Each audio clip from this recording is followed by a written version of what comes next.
of his own TV series, as well as numerous different TV appearances on various shows, including various royal varieties and children's Royal Command performances. Author, comedian, one of the best in the business. Last year celebrated 50 years in the business and is here for his 9th season at the Lyndene. Always a pleasure having him here. All the way from Ballygo backwards, put your hands together for the one and only Jenny Piggott!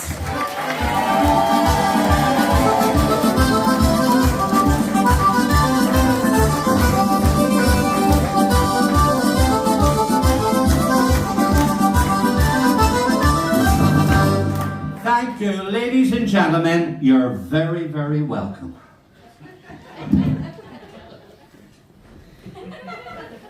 And it's great to be back at the Lyndene. You know, I love a live show, folks. It helps you forget your problems and your worries. What do you think? Come here. I read my electricity bill this morning. I used to be frightened of the dark, now I'm scared of the light. But I've got a great way to cut down on electricity. Can I share this with you tonight? Close the door and come here twice. I only plug the electric clock in when I want to know the time. We've got to be one jump ahead, haven't we? And you try your best to help people, don't you, ladies and gentlemen? A lady came up to me today in Blackpool. She said, "Could you see me across the road?" I said, "Hang on, I'll run over and have a look." And a friend of mine came round to see me. He said, "Look at this. Look, I've had a bill from the gas board." I said, "Show me." "What does it say at the bottom?" He said, "To be paid within 5 working days." I said, "Are you working?" He said, "No." I said, "Well, don't pay it."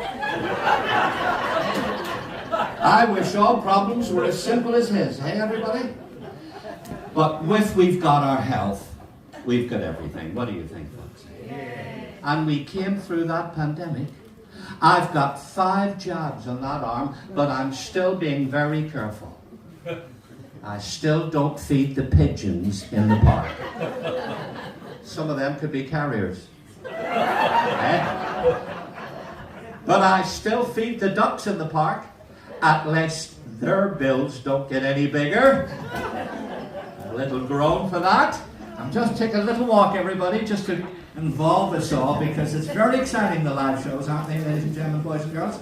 And I must tell you, folks, during the pandemic, I took one of those lateral flow tests, you know?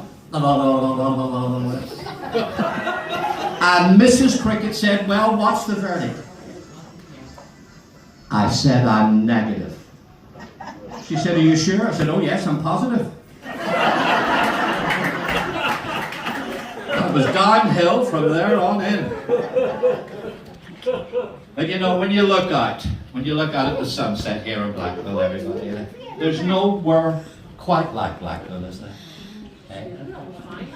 I've been on a foreign holiday. It was a split week. 3 days in Spain and 3 days in Manchester Airport. I said to the lady at the check-in, "Lady at the check-in, come here. I'd like that suitcase to go to Malaga, that one to go to Tenerife, and that one to go to Heathrow Airport." She said, "I haven't got time for all that." I said, "Well, you did last week."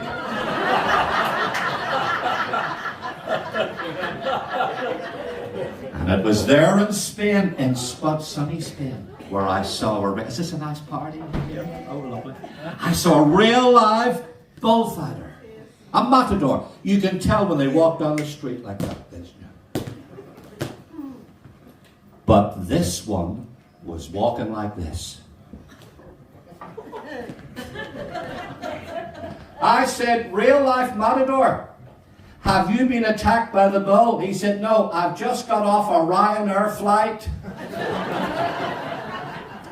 But he was a very nice man. Ladies and gentlemen, he was friendliness for something. He invited me back to his home. He gave me a cup of tea and he pointed to these bulls' heads up on the wall. He said, that one, Madrid 2016. That one, Barcelona 2020. And I noticed this particularly ferocious bull's head above the fireplace. I said, Matador, when did you kill that bull? He said, shh. That one killed my father. I said, was he a bullfighter? He said, no, he was poking the fire and fell on his head. You know, that joke hurts me every time I tell it. And I was very nervous on the plane. I said to the stewardess, I said, I'm very nervous. She said, I thought so, you're sitting in the pilot seat. And I moved my seat and I sat beside a very nice man, ladies and gentlemen. He was a 6'6" Muslim cleric. He was called Ayatollah than the rest of them. No, you couldn't take offense to that, could you? In fact, that joke would be good for community relations. Then the captain came on the intercom. This is your captain speaking. It's me doing the captain's voice. If you look out of the left window, you'll see the left engine on fire. If you look out of the right window, you'll see the right engine on fire. If you look down below, you'll see a white speck, 2 black dots. That's a dinghy, a stewardess, and myself, and this is a recording. Well, I jumped out, and my parachute wouldn't open, ladies and gentlemen. But I didn't panic. You would have been proud of me. I thought, I'm okay till I'm 6 feet from the ground. Anybody can jump from 6 feet. And as I'm going down, as I'm going down, there's a fella coming up. I said, fella coming up, come back down. Do you know anything about parachutes? He said, no. Do you know anything about gas cookers? You know, the other morning, folks, I was eating my, how you doing? All right, you're doing a great job. The other morning, I was eating my breakfast, and it was going snap, crackle, and pop. Which surprised me, it was a kipper. And there was a knock at the door.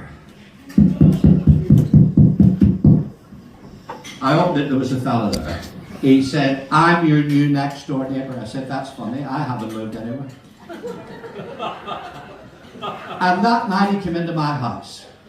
He came in the back door, because I was facing the front door. He said, how many rolls of wallpaper did you take to do your living room? I said, 12.